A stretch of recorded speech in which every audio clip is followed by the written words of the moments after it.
and welcome to the Unconventional Path, Entrepreneurship and Innovation Stories and Ideas. This podcast features conversations with successful entrepreneurs whose names you may not know. I'm Bela Musits. And I'm Mike Wasserman. Mike, today our guest is Robert Kennedy III. He has a very interesting background. He started as a school teacher, lost his job, and now runs a communications and presentation training firm. We talked about how important storytelling is in all forms of communications. I really found our conversation to be very interesting. Bela, cool topic, cool guy, right? Great story. I think listeners are going to enjoy listening to his story about how he became an entrepreneur. But I think our listeners should pay special attention for some potentially very helpful tips on how to improve both their public-facing communication skills while also maybe reducing some of the stress that goes along with getting up in front of a group or like us right now, if you're watching on YouTube, talking into a camera. So lots there to chew on. Let's get right to our interview today with Robert Kennedy III. Robert, welcome to the podcast. Thanks for having me, Bela. It's good to be here, my friend. Yeah, excellent. Hey, so let me ask you a question. If you're at a social event, a non-business related social event, and you get introduced to someone new, and after that introduction, they say to you, Robert, so nice to meet you. What do you do? How do you answer that question? I turn around and walk away. No, I'm playing. That's one approach for sure. I'm halfway playing because there are so many people at business networking events that ask that question, and that's the same question. And when people come to me for a little bit of coaching, I say, you know what? Don't ask that question to anybody when you go to an event. There are so many other great questions that you can ask. You can ask a question like, you know what? Hey, Bela, what's the best part of your job? Mm-hmm. Or what's the most favorite project that you're working on right now? Or you might want to say, you know what? The world's a little bit nutty right now. Tell me a little bit about a part of your job that you could do without. Right. Now, Right. I specifically said, though, a non-business related event. So Well, yes. Okay. It doesn't have to go down the business rabbit hole. It doesn't. It can. It doesn't. I mean, lots of Yeah. times people identify with what they do, Yeah. with their job, but not everyone. So that's why I asked that question. Love it. I love it. So when people ask me that question, I share with them. I work with small business owners and business leaders, and I show them how to show up in person and on video much better. Okay. So what does that mean? That's the Let's simple answer. peel Yeah. peel that onion back a little bit. Well, that's exactly why I share it that way, because most people say, what does that mean? Tell me a little bit more about that. I'm like, yes, we're having a conversation now. So most people are a little bit scared of several things. They're scared of standing up in front of people because of whatever fears they have about public speaking. They're scared of showing up on camera because some of the same stuff. What I'm scared of public speaking. Oh my gosh, what if my hair, can you Right. see Robert's hair? What if my hair is not done right? What are people going to say about me online? What if I stumble over my words? What if I ramble? What if I say too many words? Oh my gosh. So we walk through all of that with people and show them simple structures and simple frameworks that they can do, that they can use to be more compelling and more confident, both in person and on video. Super. Can you give me an example of that? Yeah, absolutely. So I had a client that came, and this client was actually they worked with the deputy mayor's office in DC. And he said, Robert, I'm tasked with speaking all the time. And I go up and I speak, but oh my gosh, I'm totally nervous. I feel jittery every time I do that. And he said, my biggest question for you is, how do I get rid of the butterflies? Mm-hmm. And I said, well, listen, our job is not to get rid of the butterflies. It's simply to get them to fly in formation. Because I was an old science teacher, and I would say that the same chemicals that produce the fear or the anxiety are the same chemicals that produce excitement. So I simply need to tell those chemicals what to do or what to mean. And so when I go to speak, I shared with my client, before I speak, I may be backstage shadow boxing, or I may be jumping up and down. Tony Robbins, one of the most famous motivational speakers in the world, has a trampoline backstage that he jumps up and down on to really get in that headspace or that physiological energy space to give the best that he can to the audience. So, what is your thing? What is your activity that you can do to prepare yourself, to prepare your mind? Just like an athlete coming out on the field, they're jumping up and down, they're moving around, they're preparing, they're getting in state, they're getting in flow to prepare for that next event. And it's the same with speaking and presenting, either in person or online. What's your pre-show activity? Yeah. That's really a great example. As you were saying that, it reminded me of back in 1980 at the Winter Olympics in Lake Placid.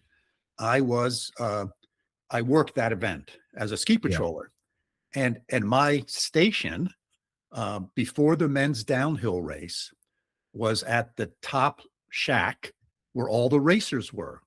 So this is where the racers are sort of preparing before they go out on the course and go 60, 70 miles an hour in a very dangerous thing. And and my job was just, to be there. And it was amazing to me how different people prepared. Some people sat in a corner in total isolation and totally within themselves. And others were very physically active, dancing, listening to music. But everyone had their own way of doing it. Yeah. And I think, to your point, you got to find what that is for you. Mhm. And Absolutely. so it's interesting. Your story brought me back, to a long time ago when I was a young lad. And I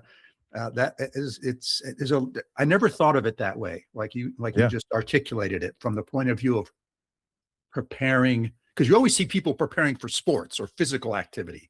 You don't see Tony Robbins backstage, off stage. Right. They never show you that, right? They often go into a locker room before an event or something like that, but they don't show you the backstage stuff. So that's really great. That's a wonderful, wonderful tip. Yeah. Do you have any, let's say I came to you and I said, I want to try that. How do I sort of discover what works for me?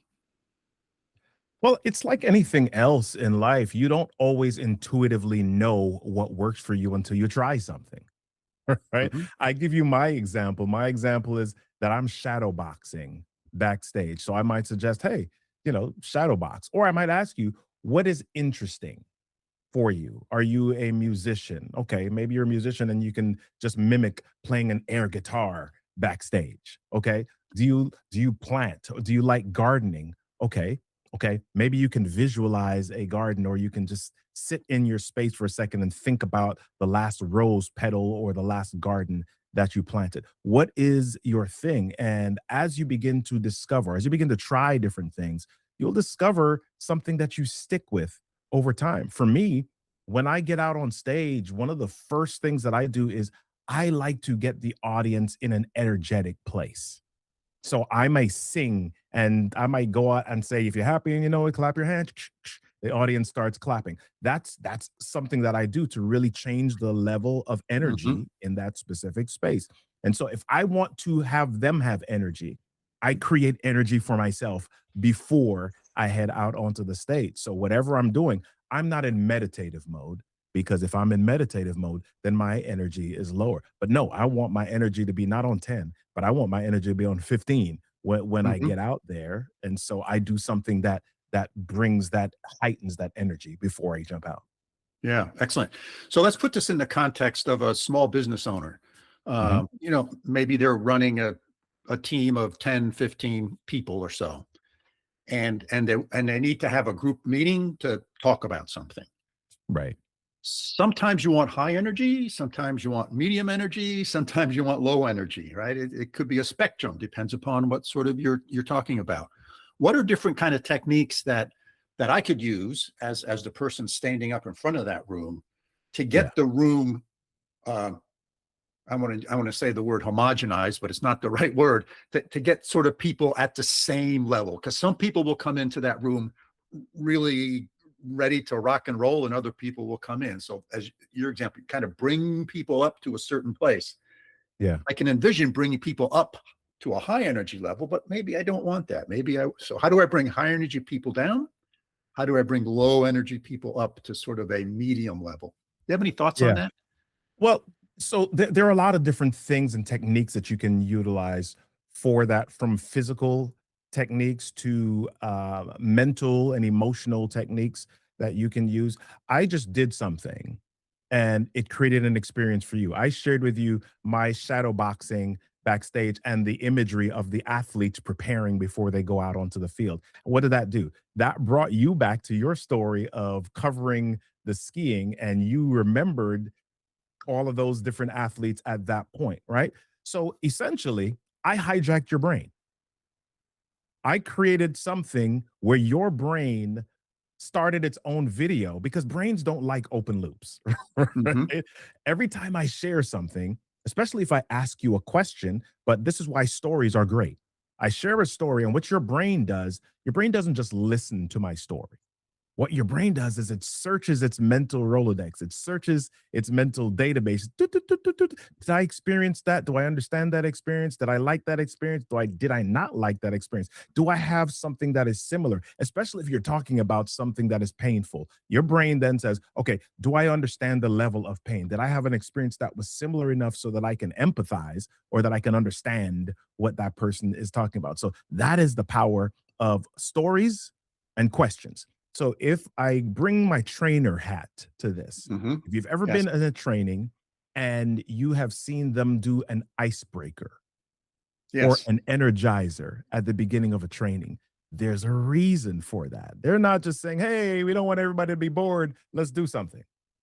There's a reason for that, because when you get people involved in the same activity that is designed for something specific, chances are where they're going to be at the end of the activity will be in a predictable or similar space. So a simple icebreaker might be, a leader starts a meeting and they do 3 minutes of two truths and a lie, right? Mhm. Tell us two things about yourself that are true and one that's a lie, and we'll guess which one. Everybody goes around, 10 people do it, and before you know it, people are laughing because they're learning about each other. They're trying to guess something about the other person that may or may not be true, and it changes the energy of that space. So leaders, I recommend, never start a meeting just on the fly. Always start it with something intentional that you can do to get the audience in a similar space or an aligned space. And that may be simple as asking them a question about themselves or about something that they're all thinking about, and getting them to express. So that brings up an interesting point. Uh, I have heard and read that, let's say you walk into someone's office Yeah. and it's Monday morning, and you're their supervisor or their manager, whatever the right title is, and your mission is to go in there and say, "Here's the three things I need by 5 o'clock today before you leave." Mhm. Now they may have two different they may have several different styles, or an individual can have different styles. Individuals can have different styles of sort of listening. Some will want to start that conversation with small talk. And let's talk about what you did on the weekend, what I did on the weekend, and sort of ease into here's the three things I need. Other people uh, want to just tell me what you need and get out of here. Yeah. Right. And the same thing is true with the person walking into the office. Some of them naturally migrate to, let's do some small talk, let's connect that way. And others will just say, I don't have time for that stuff. Here's the three things, here they are, and I'm out of here. How do we get that to mesh so that if you're the person who needs that sort of extra bit of conversation, I'm aware of it and I can engage in that with you to make it a more effective communication. Understand what I'm saying? I'm saying that a little bit I awkwardly, do. but yeah. No, no, no. It wasn't awkward. I got it. It is not a one-time magic pill. Right. It is up to a leader to understand the people in their team, which is why, number one, the hiring process is so important for leaders to be involved in.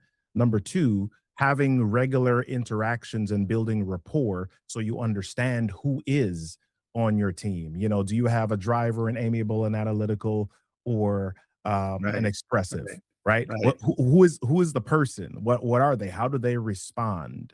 Right. And if you don't know, one of the best ways to figure out some things is by asking some questions.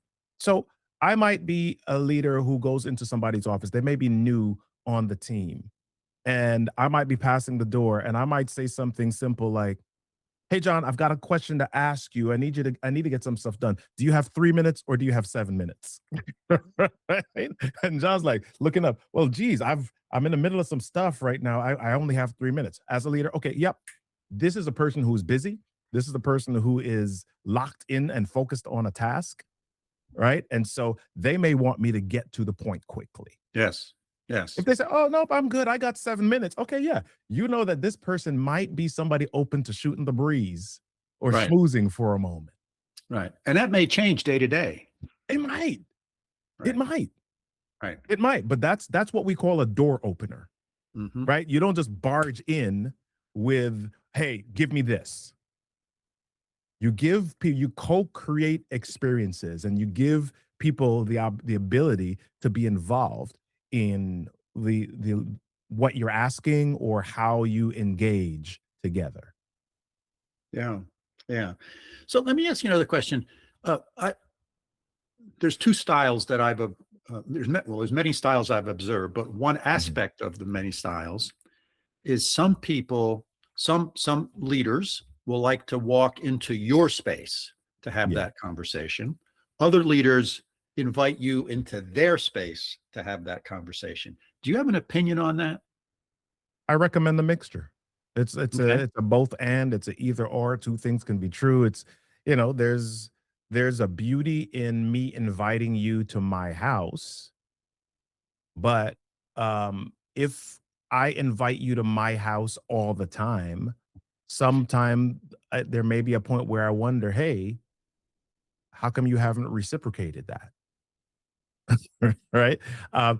Your house might be green and my house might be blue. I want to know not just that you can see blue, but that you may appreciate green as well. And so I invite you to my space, and we have that. There are different dynamics in each space. If we're looking at organizations, an employee's office might be a 10 by 10 square foot room, right? Or 100 square foot room, while the leader's office may be this large corner office Right. with windows, and the experience is different there. There may be a couch, and you can sit on the couch side by side or across from each other, legs crossed, and just be relaxed. Whereas when you go into the employee space, not because they're being mean or because they are being critical, but they've got a barrier in between you and them because there's only so much room for a desk and a Right. chair in that Right. space.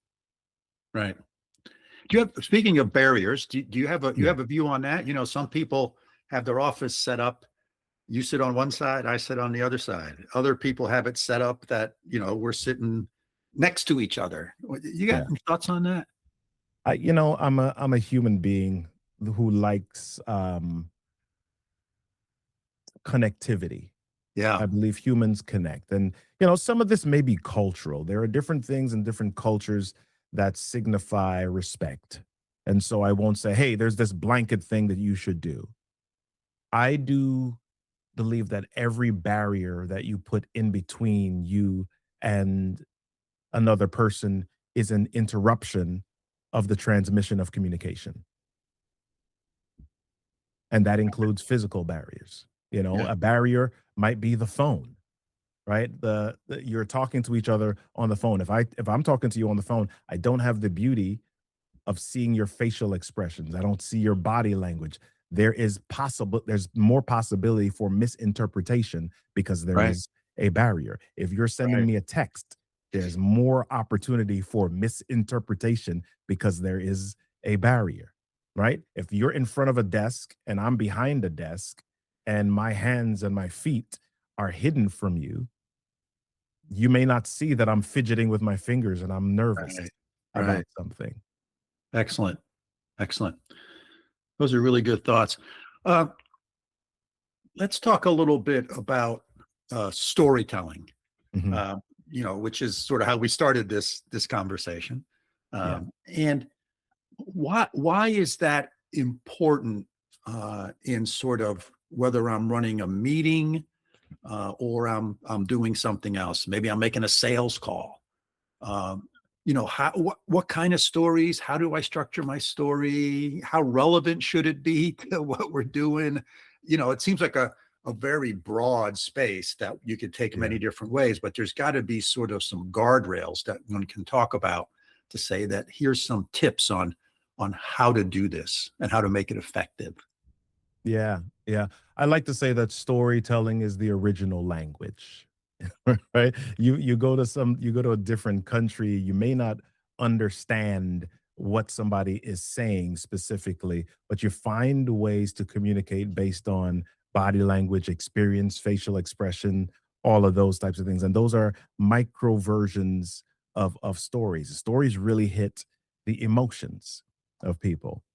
Stories are memorable. I think you mentioned that at the beginning of this. I could give a 1 hour talk and bombard you with statistics and data and all the reports about where the company needs to go and how much we fell last year, et cetera.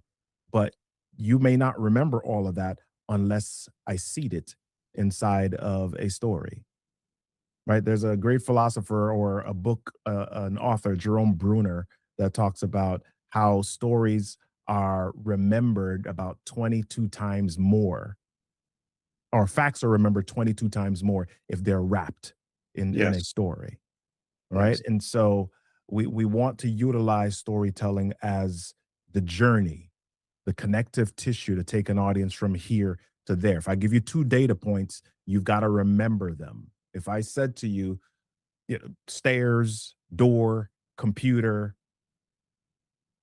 email, you may or may not remember those words in the order that I gave to you. But if I said to you, every morning I get out of my room, I come down the stairs, I open the door to my office, and I sit down in my chair and I go onto my computer, you're going to remember that Yeah. because I've just taken you on a journey. So it's important for leaders to not just spit data and facts at people, but take them on a journey so that they understand not only where they are now, but where they need to go. Yeah. Yeah. Here again, you're saying that reminded me of something that happened in my previous life. Mhm. I was in the venture capital business for a while. And so we had a lot of companies come in and give us pitches for, they're trying to raise money from us. Yeah. And many of those pitches were PowerPoint slides with Excel spreadsheets full of facts and figures and all that stuff.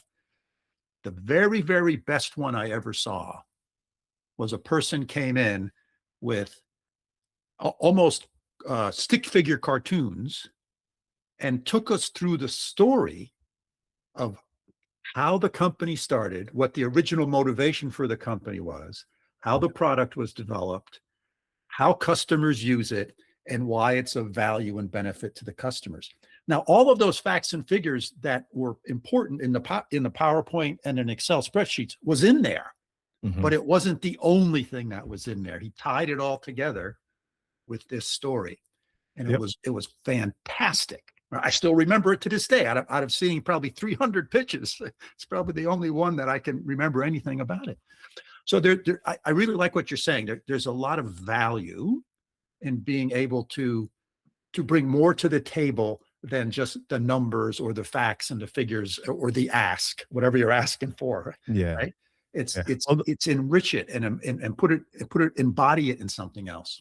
yeah. Well, the facts and the numbers are actually a support, or they Yes. strengthen the story, right? Because if I tell you that human beings live a long time if they eat this food, if they eat pineapples, Yes. you'll say, "Oh my gosh, yeah, that's a great thing to know." But if you say human beings live up to 50 years longer if they eat pineapples 3 times a day. Right? Now we've got some numbers that support something that my audience wants or is interested in, and they'll remember that now. Not now everything becomes All meaningful. right. All right. Excellent. Hey, Robert, if I'm listening to this podcast at home and I'm thinking to myself, gee, I'd like to engage with Robert Yeah. to help me or my business get better at these types of skills and things. How do I go about that? Talk to me a little bit about what that engagement might look like. Love it. My website, the main site that you can get information about me and my company is robertkennedy3.me, Robert Kennedy, the number, alphanumeric 3.me. And when you get there, all of our all of our social media, everything, all of my speaking website, our company website, everything is linked there. Any programs that we've got going on are linked there. So that is the central hub. That is the easiest way to do that. So yeah, just get connected with us there, reach out, sign up for one of our programs, email us, reach out to us Super, on social media. We're super. we're we're, we're reachable. When you engage with these small to medium sized companies, Mhm. what do you see that's sort of a common thing they all can work on? Visibility is one of the biggest things, especially in this day and age. We've got social media, we've got AI, we've got content that is all over the place. And if you are not in a space where you can create visibility, then you are limiting yourself to the capacity or the growth that you can have. So, if you want to reach higher than where you are, you've got to see more people than just your family and your friends have Yes, got to see you. So that may be okay. I need to get on YouTube. It may be that I need to focus on showing up on LinkedIn regularly. It may mean that I've got to get an Instagram account, whatever that means. You've got to have some sort of a visibility system in place so that more people can see you and you can continue to grow. yeah, excellent. And when I think about some of those mediums you talked about, YouTube or Instagram, LinkedIn, what are can you give some tips on the types of things that I should be communicating, that I should be talking about in those things? Well, let's start with what your audience needs. I mean, we all know what we're good at. We all know the problems or the solutions that we offer or the products that we sell. We know that. But what do people need? What questions are they asking? Mm, So if I okay. think about YouTube, a lot of people don't really think about YouTube in this way, but YouTube is essentially a search engine, right? Google owns it. YouTube is a Yes. search engine. People don't go to YouTube and scroll through the YouTube feed, right? Yeah, they can do that, but people go to YouTube and they typically put a search something and they type it in, and then okay, YouTube Shorts feed might pop up and they might start scrolling through that. But their first thing that they do is they're looking for some information on gardening. They're looking for some information on how do I buy real estate in this area. They're looking for how do I use AI to do this Right. thing or what something about some product or whatever it is. They're looking to solve a problem. So if you understand the questions of your audience, then you start making content that answers those questions. How do you get those questions? Well, you can get them by sending out surveys. You can get them by asking your mailing list. You can go to YouTube and you can just start typing in any word and you'll see the auto suggestions pop up underneath that. And that is an indicator of what people are searching for with regard to that topic. You can go to a website like answerthepublic.com and type in any word, and it'll give you a list of questions that people are searching on the internet, right? You can go to trends.google.com. Man, we just threw a whole bunch of stuff at you, right? You can go to trends.google.com and see what is trending and see what people are asking about.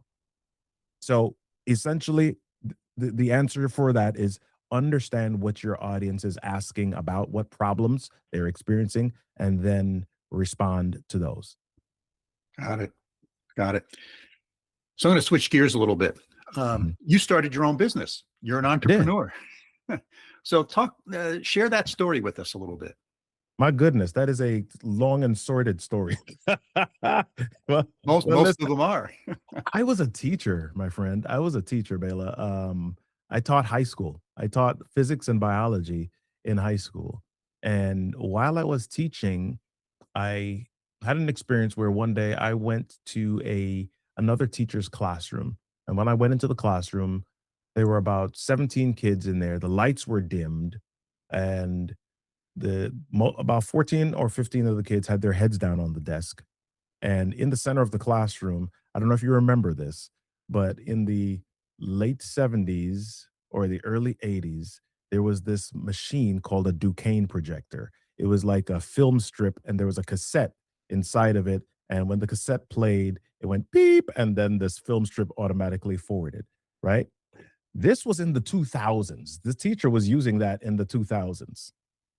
And I looked, this teacher had his feet up on the desk, and he had his newspaper open, and no kids were sleeping. And I was like, oh my God, I cannot turn into that.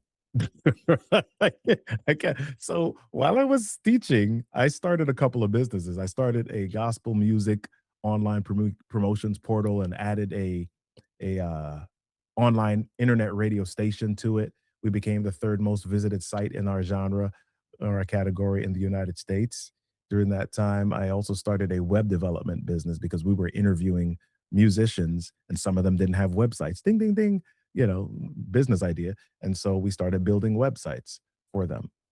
Ultimately, I became a online college faculty, and then I lost my job doing that. And after I lost my job, I started a company where we were building online courses for government orgs or private organizations. As I'm building courses, I'm ultimately teaching about how to build the courses and the software. And I keep getting the question, "Hey, do you speak? Are you a speaker? Do you teach, or do you train anything else?"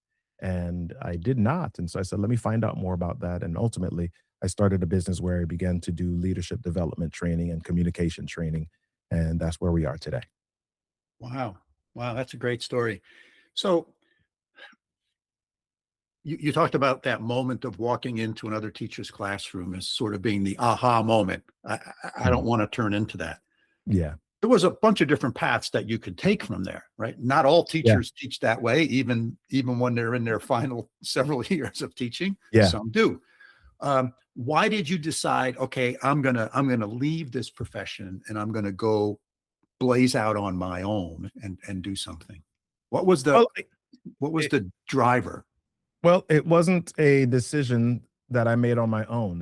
Mm, As I mentioned, I got let go from my teaching job. Not the high school one, but when I started teaching college, I yes. got let go from that one. So it was one of those things. We had I was teaching online, and we moved from one state to another state, which was about 500 miles away. I had 3 kids under the age of 5, and 10 days after we moved to the state, that was when I lost my teaching job. Oh gosh. Yeah. Yeah, so I did what everybody else does at that point, right? You get on the job search websites, and you start applying and checking your resume out there, and you hope for interviews. And 4 or 5 months later, I had gotten not one interview. So I'm like, okay, dude, you got to do something. And so I had been messing around with instructional design, and my master's degree was in instructional technology and curriculum. And so I knew how to use PowerPoint and some other stuff, and figured out how to get a contract with a university converting their PowerPoint into Yes. e-learning courses, and Yes. that was where that started. So it wasn't a, "Hey, let me become an entrepreneur," type of thing. I mean, I think I always knew because I had built 2 businesses while I was teaching, but I had the safety net of teaching, Yes. right? Yeah. But, I always knew at some point I was gonna be in a business where I call the shots. Yeah. Excellent. Was this during the time when online education was at its infancy and just starting to grow and stuff? It was it was at an inflection point. So this was Okay. about Yep. 2008, Okay. 2009-ish. I mean, there had been e-learning at that point, but it was still fairly new. I think online courses in the format they are today really started to develop in the 2002, 2003 Right. time frame. And so by the time I started, it was still fairly early on. And uh yeah, building out my company at that point was something that was needed. It was being asked about. And so I was in a space where my services were desired. Yeah, that's a good space to be in. What Yeah. were some of the biggest challenges of kind of growing that business? Well, I had no idea how to grow a business. I mean, I did not have somebody tell me what are all of the different elements of a business. So I didn't have somebody say, "Hey, you need an administrative arm, you need a marketing arm, you need an operations arm, you need a finance arm, you need." No, I didn't have anybody to tell Yeah. me any of that stuff. So a lot of it was, flying in the dark and figuring some stuff out. I think my third year in that business, I paid $18,000 for a business coach. Yes, A I let business that coach sink for in. you. A For business for coach for you. me. Yes, I couldn't afford a business coach What at that what time. what triggered that? What made you say, I got to go find myself a business coach? Well, I mean, you can fumble around on your own, or you can, pay for proximity, right? You can go to find somebody else who's done certain things or sees your blind spots. Because I didn't know what I didn't know. Yeah. I didn't know what I didn't know. So I started to look for that. Now, the funny thing about that, I paid for that business coach and that business imploded 2 years later, right? But here's what happened. The business imploded, but my mindset grew. Hmm. There were some things that I learned in that process that are forever embedded in me, right? There were some books that I read. There were some ways of looking at life and business that priceless, invaluable. Right.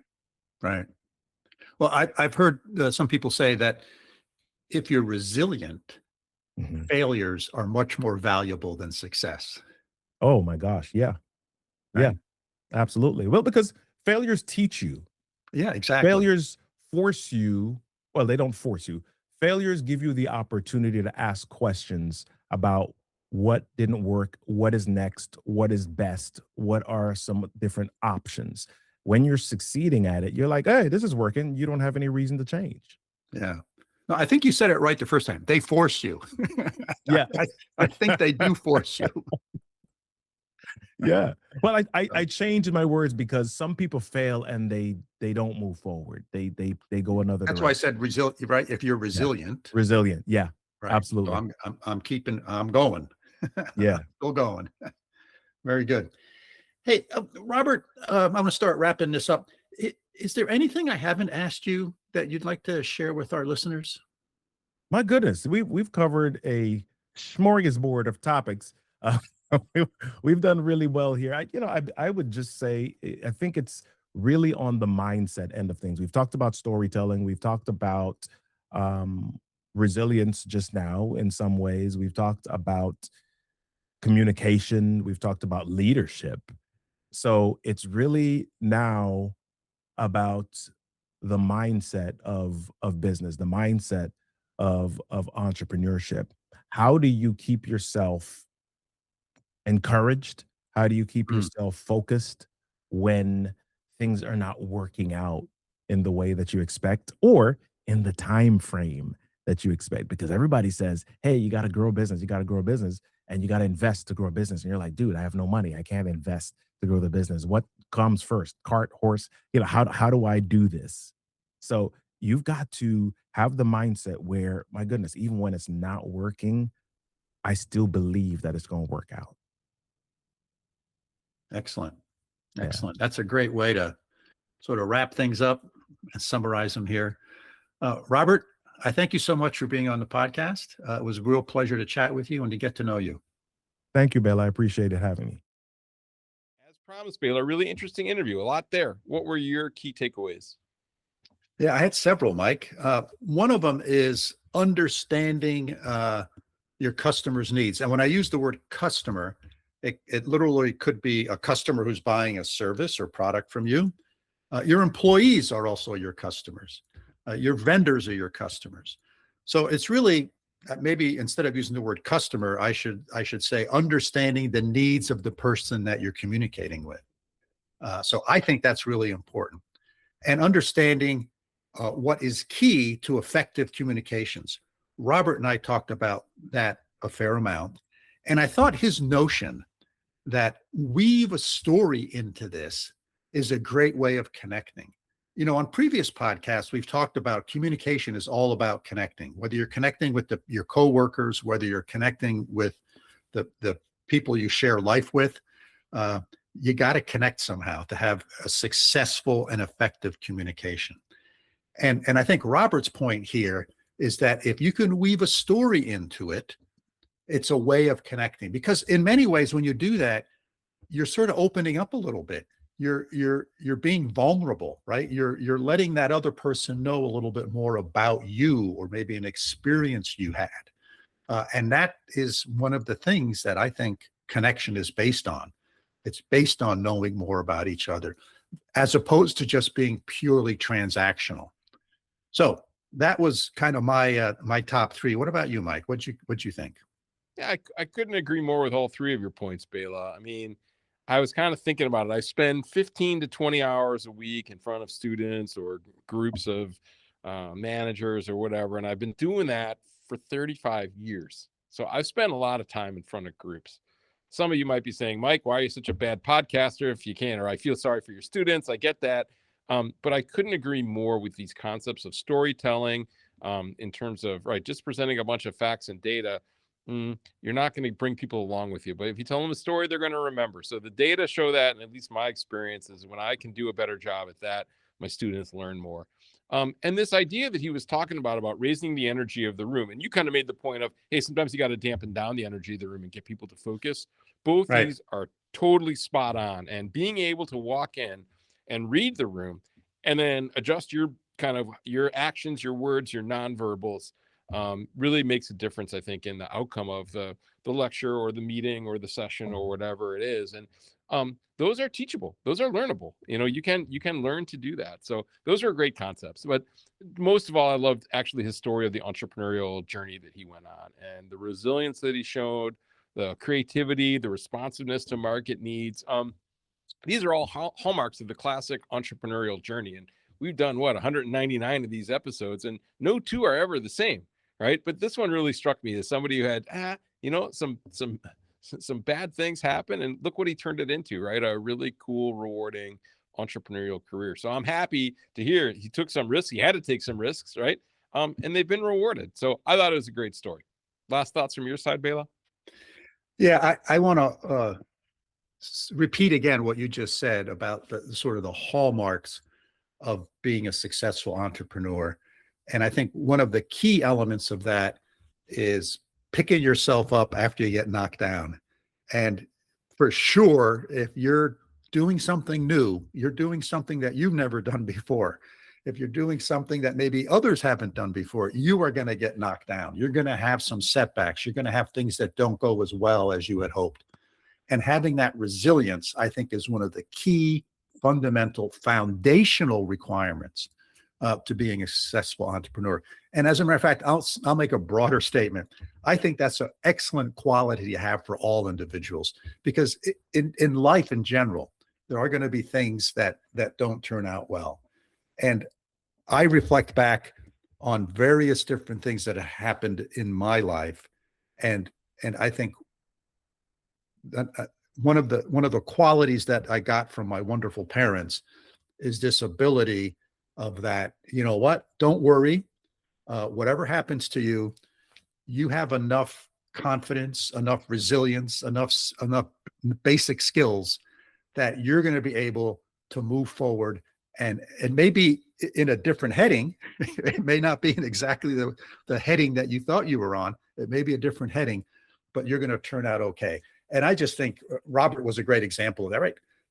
He started out as a teacher, right? And he got fired. And and you'll know this, right? There's been studies done that oftentimes people's entrepreneurial endeavors are a result of something not great happening in their lives. They lose a job, they lose a spouse, they get a divorce, something catastrophic happens to them. So they say, okay, they pick themselves up and they try something new. So anyway, that was sort of things I wanted to amplify a little bit that you said, Mike. Yeah, neatly said. It's this idea of when bad things happen, and I've had bad things happen. I know plenty of people that have. You can respond with some anger and get mad at people and blame other people. You can do, and a little bit of that is okay. But at some point, you got to say, okay, what now can I control in this situation, and how can I rebuild my life? And go into a direction. And again, some things happen to your health sometimes that you can't do anything about. But like in this case, you lose a job. It's like, okay, I might be mad for a little bit, but let me figure out what I can do next. And how can I add value? How can I find Right. an opportunity? How can I take advantage of, in this case, his master's degree and his energy and his skills and build something and try it. Right. So, yeah. Right. So, and I do get it that sometimes things do happen that aren't your fault and they're devastating. But a lot of things that happen to people, and we've both seen this, it's like, yeah, okay, that was bad. It sucks. I'm sorry. Right. But now, Right. okay, you got your health, you've got skills, you've got knowledge, you've got a network. Let's go. Right. And build something. So hats off, totally to Robert for doing that. Yeah. One more thing, Mike, as you were saying that, one of the things that I try to do, and I'm not super successful at it, is when something doesn't go as well as I thought it should, or I lose a job, I try at some point to reflect back on that and say, what can I learn from that experience? So what are the things that I've learned from that? And then how can I modify things going forward to avoid that pothole in the future? So I think that's another important sort of element of that. Yeah. Yeah. It's cool. So I don't know. What do you think? Should we wrap this one up, Bela? Yeah, sounds good. Let's call it a day. Okay. Listeners, obviously, this got Bela and I thinking a lot about not only entrepreneurship, but life in general. And I hope this had the same impact on you and gave you some interesting things to think about and consider. We hope you found the episode interesting and enjoyable and thought-provoking. And as always, if you have questions about what we've discussed, please feel free to get in touch with us. We're happy to hear from you. Our email is bela.and.mike@gmail.com. And if you enjoy the podcast, hit that like button on your favorite podcasting app. You can also find our podcast on YouTube now. And if you know of someone that would make a good guest for the show, let us know. So that's it for today's episode. So until next time, signing off from upstate New York. See you all soon. Sounds good, Bela. And from over here in Münster, Germany, we'll see everybody next time.